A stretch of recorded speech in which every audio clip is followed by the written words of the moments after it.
കഴിഞ്ഞ 9 വർഷത്തെ നോമ്പ് പോലെയല്ല 2026 എൻ്റെ ഈ നോമ്പ്. അതിനൊരുപാട് പ്രത്യേകതകളുണ്ട്.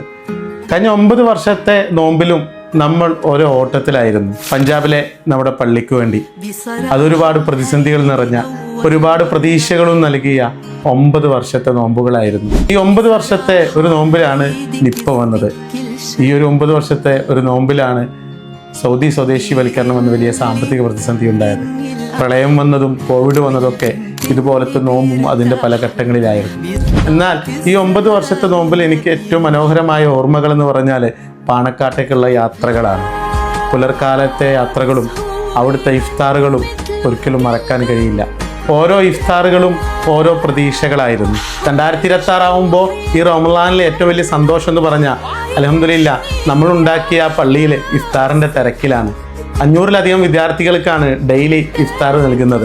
അതിൻ്റെ ഒരുക്കത്തിലാണ് അവിടുത്തെ വിദ്യാർത്ഥികൾ. ഇൻഷാ അല്ലാഹ് നിങ്ങൾ ഇതുവരെ നൽകിയ സപ്പോർട്ട് എന്ന് പറയുന്നത് വിലമതിക്കാനാവാത്തത് തന്നെയാണ്. ഇനിയും നിങ്ങളുടെ പ്രാർത്ഥനയിൽ ഒരിടം നമ്മുടെ സ്ഥാപനത്തിനായി മാറ്റിവെക്കണം. അന്ത്യനാൾ വരെ അവിടെ ഈ സ്ഥാപനം അല്ലാഹു നിലനിർത്തട്ടെ. ആമീൻ.